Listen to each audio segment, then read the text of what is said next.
দেখবেন। দেখেন আমাদের দেশের থেকে চলে আসছে বলছিলাম না, এগুলো হচ্ছে ধইনা পাতা, দেশের একদম বাছা ধইনা পাতা। হ্যাঁ, আর এটা হলো কলমি শাক, কলই শাক, ও সরি, এটা হলো কলই শাক। এটা তো সেই মজা। আর এটা কি, এটা মেথি শাক, এটা এটা হলো দুধালি শাক। এই যে শাকের নাম জানি না আমি। দেখেন শাকের ওইটা হলো লাউ শাক। আর এটা কি শাক? এটা হলো কলমি শাক। কেবল ঝালাইছে। ও আচ্ছা আচ্ছা। আর এটা হলো মটর কলই শাক না? মটর কলই শাক। মটর কলই শাকের তলে আরো আছে। আরো আছে। ও এটা ডিম, দেশি ডিম। ও বাবা, অনেক। এই যে রস, রস আছে। রস খাও। আল্লাহ, তাজা রস মাখাও। এটা খেজুরের রস। এই যে আবার খাঁটি দুধ, আর এটা হলো গরুর দুধ, খাঁটি দেশে থেকে আনছে। আর ওইটাও দুধ না? ওইটাও দুধ। দেখেন এগুলো একদম সব ফ্রেশ ফ্রেশ ফ্রেশ ফ্রেশ।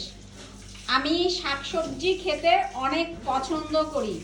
আপনারা সবাই বেশি বেশি করে শাকসবজি খাবেন। হ্যাঁ, এই শীতের মধ্যে এভরি ডে ট্রাই করবেন 500 গ্রাম শাকসবজি খাইতে। আর এটা হলো দেশের গুড়, আরো আনছে, মানে এটা দেখাইলো যে দেশের গুড়। এটা হলো খেজুরের গুড়। আমাদের ফরিদপুরে এগুলা খুবই নাম করা। এই কলই শাক, মটর শাক, তারপর ধইনা পাতা। আমাদের এটা কি করে, ক্ষেতের মধ্যে এই শাকটা আর ধইনা পাতা একসাথে কুচায়, কুচায় তার সাথে কাঁচা মরিচ ওইখানেই থাকে, কাঁচা মরিচ কুচায়, তারপর রসুন পাতা কুচায়, কুচায় তারপরে এই হইল বড়ি। বড়ইটা অনেক মজা না? তুমি বড়ই খাও না? হন, তুমি যা পাও তাই খাও। এই যে ধইনা পাতা, তো এটা কুচায় তারপরে একবারে মনে করেন এত ধোয়াও লাগে না, একবারে আপনার চড়ায় দেয়। এটা হলো শাকের মেলা না?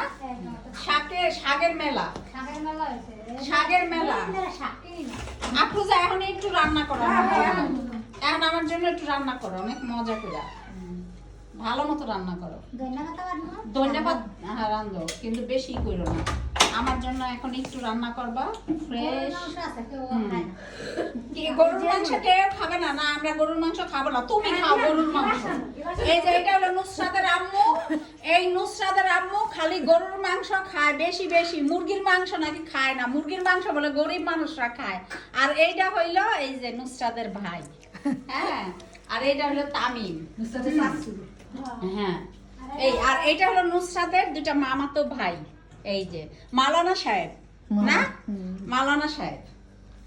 এই হলো শাক। আমাদের আজকে শাক